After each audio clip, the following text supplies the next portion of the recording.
Hey guys, Andy here from Mediocre Hobbies coming at you with more old world goodness. Games Workshop very kindly did send me out the Bretonian box set and I made a bunch of videos around that for you. They did not however send me the Tomb Kings box set, but thankfully Underworld Gaming, one of the local independent hobbyist stores here in Ireland, has sponsored today's video and has very kindly sent me out one of the Tomb Kings box sets so that I can make some content on that side for you guys. So in today's video I'm going to jump straight into that and I'm going to get started with the biggest and coolest model in this box set, and that is of course the beautiful new Tomb Kings Bone Dragon. I'm going to make it as a standard Bone Dragon with a Tomb Prince or Tomb King on top of it instead of the one with the wizard on top. I want basically a big combat monster in my Tomb Kings army, and this is the guy that's going to do that for me. I'm going to split this into two videos. One is going to be the dragon itself as one solid piece, and one is going to be the Howdah and the Tomb Prince or Tomb King, and of course the zombie cat as a second video. You won't have to wait long for the second one. It's literally going to be one day after the next, so you'll get it all in the space of 48 hours, which I think is a more useful thing for people. So once again, today's video is indeed sponsored by Underworld Gaming. If you want to check those guys out, I'll leave a link in the description below. They're an awesome store here in Dublin. They are the most premium events store here in Ireland. They run tournaments every single weekend, whether it be card games, board games, D&D. If you could think of it, they run an event for it. In fact, next weekend, or the weekend after next, I shall be attending the first Old World tournament that's being held here in Ireland, and I'm very excited to bring my Bretonians along for that, so good times ahead. Okay, without further ado guys, let's jump straight into painting a Bone Dragon. And this is the glorious Bone Dragon. I mean, it's such an epic piece. Not something I was expecting to get for Tomb Kings when I heard they were coming back, and I cannot be any less disappointed. I think it's absolutely stellar kit. I got this thing constructed, then I sprayed it black, and then my normal go-to is Grey Seer. But seeing how it's a giant Bone Dragon, I decided to spray Wraithbone over the top of my black. And that is the starting position for me painting this particular miniature. You can, of course, if you do not have a Wraithbone spray, you can, of course, dry brush Wraithbone all over it quite heavily, more like an overbrush. But it never hurts to have a few cans of extra spray for different projects. So if you don't have bone, you can do the Grey Seer or white if you want to. Just be consistent across the entire army and it will match in just fine. As you can see, I went for some sub-assemblies for the other part. The Tomb Prince or Tomb King and of course his Howdah are all glued to separate pieces. There's also another piece with a Tomb King's shield, which you get in the kit, which is beautiful, which I'm going to glue on somewhere. And then the zombie cat is of course there in all its mystified glory. And I will get that painted up and glued on somewhere funny onto the miniature in the next video. So the first thing I'm going to do is I'm going to grab a pot of Seraphim Sepia and I'm going to apply this to the entire bone section of the entire dragon. This seems like a fairly simple step, you know, shade, sepia all over the bone, but there's a couple of things you need to take into consideration. One is pooling. Now, I know we talk about pooling a lot and stuff like that, and we always talk about, well, if you make a mistake, you can go back later on and fix it up. We are going to be doing a bunch of dry brushing later on, but that will not cover up a bad pool. That will stand out a mile. So you do definitely want to take your time. I'd say it took me over an hour to shade the entire miniature with Seraphim Sepia. I took my time. I was super careful. I was super slow. And as you see, I'm just following one section, so I decided to do the whole head first in one go. And I literally watched every corner of it to make sure it didn't pool anywhere I didn't want it to go. I know it seems like a bit of an excessive step, but this is an expensive miniature. It's a centerpiece. People will look across your Tomb Kings army, see this guy and pay attention to him. They will want to go over and have a look at him, maybe take some pictures of him, that kind of thing. So with that in mind, you want to put the extra effort into a piece like this. Most people will only ever paint one Bone Dragon. I probably will do a second one to do the sorcerer on top of a different one, just because I'm a collector fiend and I want to have both types, but that won't be for a long time. The second thing to remember is this miniature is all sorts of weird shapes and it is extremely difficult to get that brush in and around all those parts to get a nice consistent coat of sepia, but it is something that you must do. When you do the dry brushing later on, if you can't get inside the rib cage with the dry brushing, that's fine. I didn't bother. It's supposed to be darker and more shaded in there. But you definitely want every single square inch of the bone done with this sepia. You don't want any of that screaming white showing through, because it will stand out a mile during the finished process.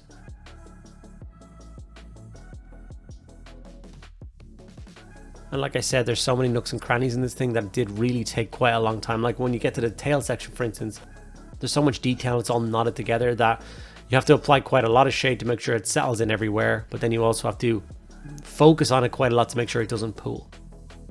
But after that, and after I'd given it time to dry, this was the finished result, a really beautiful bone color.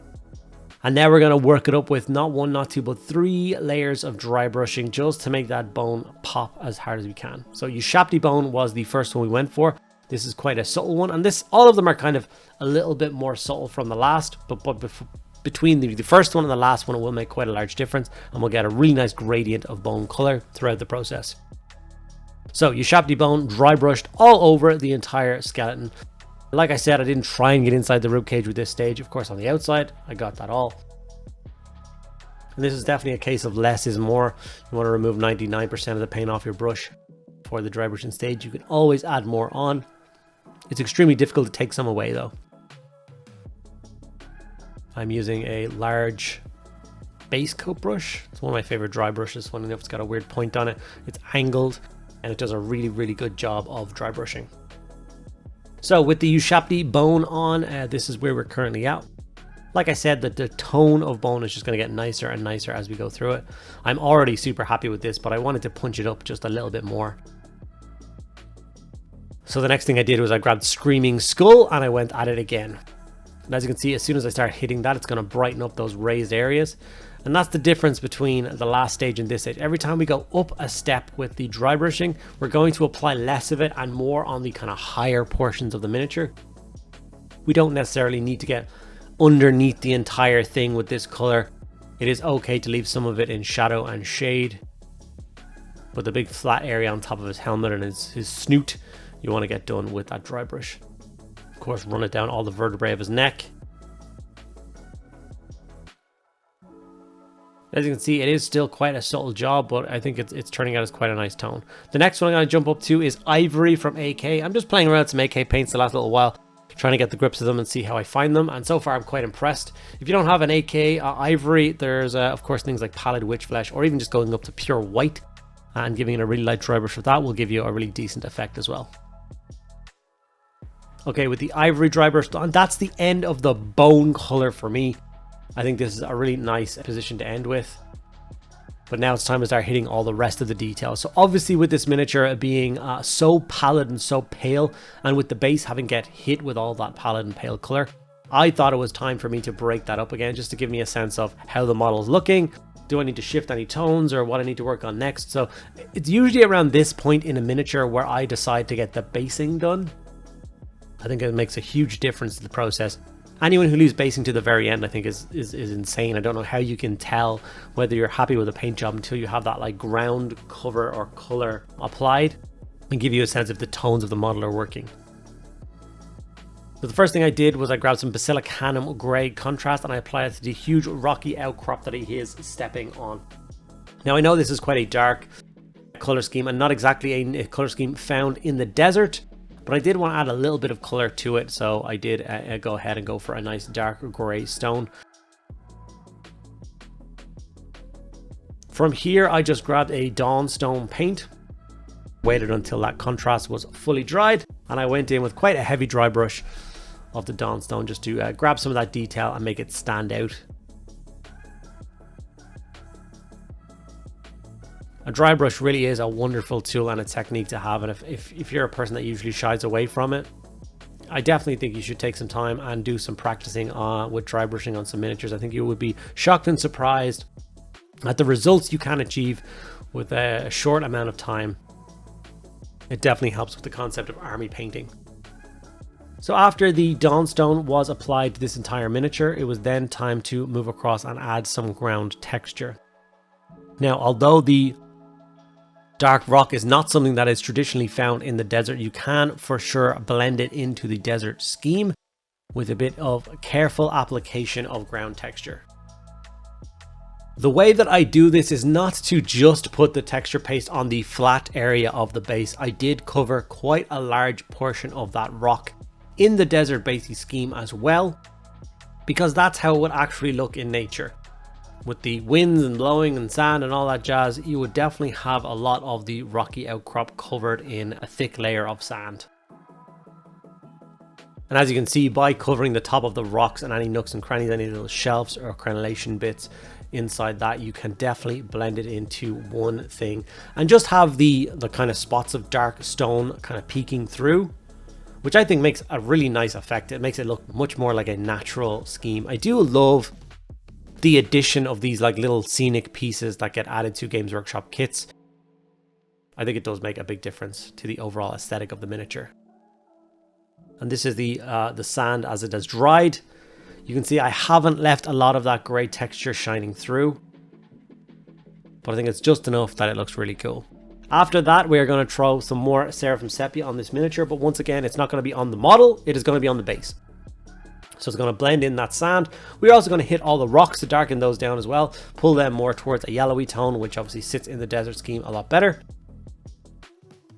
This assist technique can soak up a lot of shade, which is an unfortunate thing because pots of shade are not cheap.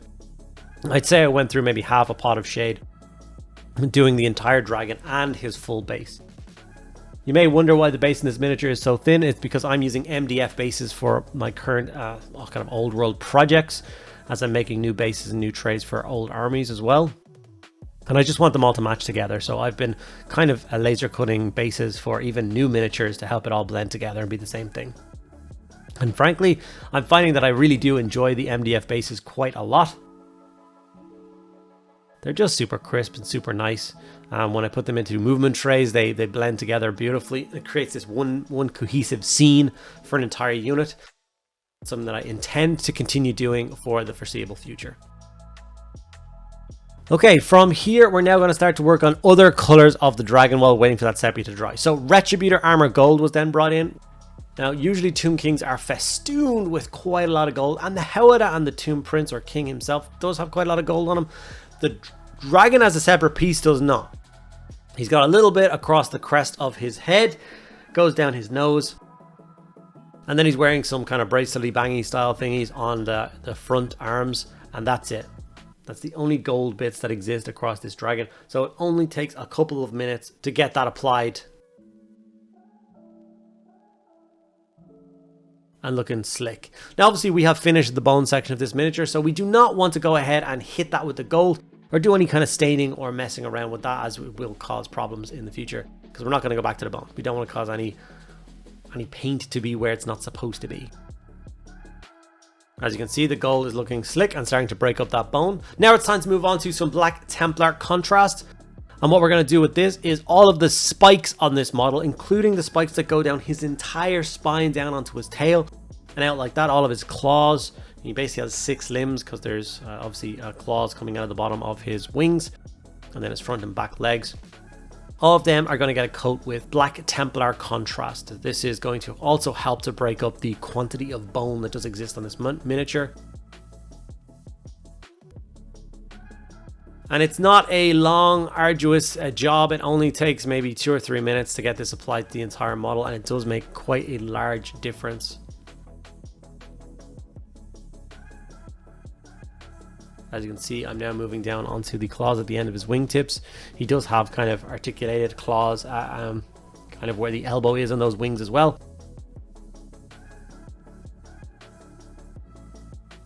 Now, obviously, this black is going to look a little bit flat, as it is just a solid black coat.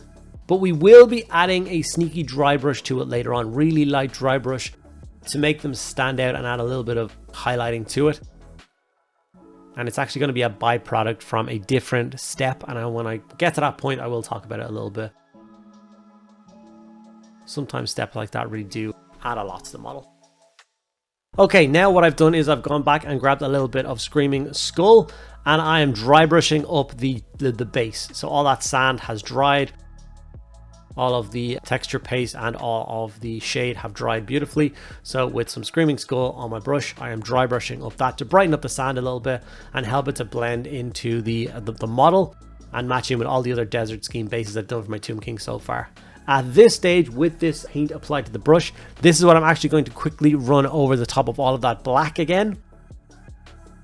Like I said, it will just catch the very sharpest edges of all those spikes and spines and give you a really nice result and just make them look done very quickly, very efficiently. I also had a mountain of black contrast still on my palette that I had taken out for the black stage. So what I did is I used that to rim the base black as well, which to me finishes off the base nicely. I'm going to consider that done, apart from a few kind of yellowy tufts that I may add to the army as a whole when it's all finished. After this, I'm going to grab some Gore Grunter fur contrast, and this is just for the kind of straps and bindings and stuff that are built in around the howdah connection point. This is where the howdah gets glued on. So obviously, in order to make that look like it actually is held in place, they have lots of straps and stuff going through the rib cage or spine of the dragon. And for those cords, I'm just going to hit them with a Gore Grunter fur contrast. I do intend to go back and layer them up. I didn't do it in this video. And the reason is I'm not 100% sure what color I'm going to go for. And I think what I'm going to do is when I get to tomorrow's video and I'm painting the rest of the bit that attaches to the dragon, when I get to that stage, I'll use the same Gore Grunter fur, and whatever I decide to highlight that with tomorrow is what I will then bring it across onto the dragon and blend that in together, and then obviously glue the howdah in place. Okay, with the flat gold now applied, it's time to actually add some color, and of course the traditional red and blue triangles are what we're going to go for. So to apply very quick base coats to these sections, I'm just going to grab some Talazar blue, fine pointed brush. I'm going to take my time and paint all of the triangles, well, every second triangle as is tradition for the Tomb Kings, in with Talazar blue. It's going to give me a really nice result, and it's very quick to apply. From here, we're going to go to Blood Angel's red contrast, do exactly the same thing, but the opposite triangles. And like I said, it is a very quick step to do. These are beautifully raised details. You know exactly where to put them. And as you see, I'm just taking my time and making sure I get them neatly into place. Like I said, we don't particularly want to hit the gold with any blue or red contrast paint, because that'll be a little bit bad and stain parts that we would normally consider mostly done. So with the red and blue in place and the gold, it's definitely getting a more of a Tomb Kings vibe. So what we're going to do is we're going to grab some Reichland Flesh Shade, which works really well to shade gold. And we're going to throw this all over the gold, all over the red and blue bits. They're all fine because we're going to be relayering those anyway. It's just to add some sharp contrast and help blend all those colors together.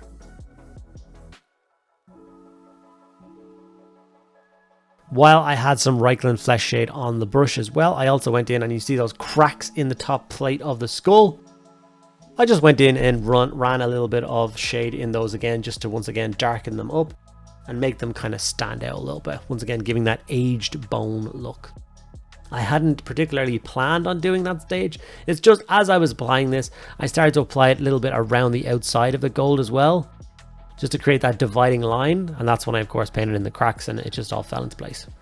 Ironbreaker is brought in to layer up the gold. If anyone hasn't seen any of my previous videos, they don't know that I love to highlight gold with just a bright silver, and all I do is hit sharp edges, fine points, and just little kind of dots of the silver paint where light would hit it. It's a very, very quick step, but it does give you a really nice gold effect with very, very minimal effort. And of course, since there's not quite a lot of gold on this piece, I think it's going to be a great technique to get the dragon done. Obviously, when I did the Necro Sphinx as a previous video a week or two ago, the majority of that was gold. So I started by painting the whole thing gold and dry brushing all the gold and getting all the gold finished. And then I did the rest of the model around that. Well, seeing as how the bone was the most prevalent point of this, that's what I did for this one, which means I had to go in and hand paint all the gold with highlights and everything. Okay, to highlight the red, all we're going to do is grab some Evil Sun's Scarlet and very carefully highlight up all of those triangles or pyramids or whatever you want to call them with that, making them jump out and stand out from the rest of the piece. It is a very nice touch that Tomb Kings models have with those triangles being blue and red. It's a nice aesthetic that carries across the entire army. It is a little bit tedious, it takes a little bit of time, not with this particular piece, but other pieces have taken a lot of time with it, but I think it's worth it. I think it gives the exact effect you want. I mean, think about it, Tomb Kings are like 90% bone and gold are both based on the yellow spectrum. So they blend together quite well, and it would leave quite a flat result if all you ever focused on was the bone and gold. So I think someone smarter than me who understands color theory a lot better than I do went, we need some red and blue in there as a contrast to all the yellow. And I think it was definitely the correct choice.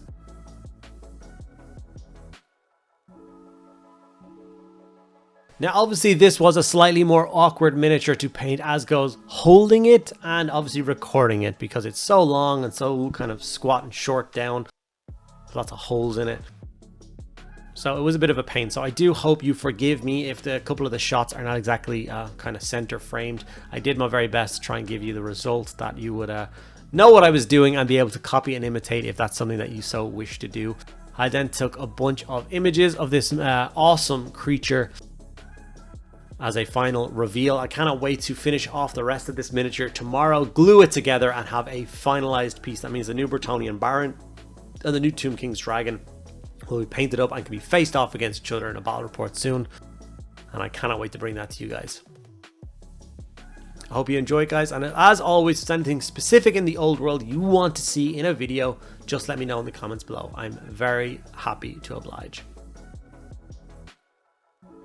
Okay guys, there we have it. We've reached the halfway mark. We have completed the Bone Dragon, the mount for my Tomb King. I'm very pleased with how it turned out. Love the basing scheme, love blending the rocks into the sand, getting it all done. He is a really nice miniature, and he's not too complicated. You know, he's 90% bone. There is some nice golden detail on it, but it's not like lavished across everything. It's not like little ringlets through the bone the whole way through. It's going to slow down the process. And basically you can get this thing done in an afternoon and have a really nice piece in your collection. So I'm very happy to have the first half of this video done. Like I said, I will be bringing you the second half tomorrow, which should be Saturday. And you should be, by the end of that video, know all the ins and outs on painting up your Tomb King on Bone Dragon. Hope you guys enjoyed this video. If you did, make sure to give it a like. Ask me any questions you want in the comments below. I will get back to absolutely everybody. And one key thing to remember is I am trying to hit 100,000 subscribers this year. It is a colossal ask. It is a very crazy thing that I'm going to try and do. To incentivize people to jump on board, I'm going to be doing a Titan giveaway this year.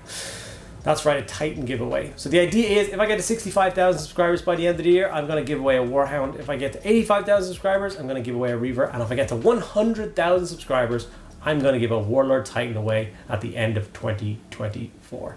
So if that's something that interests you or excites you, make sure you subscribe.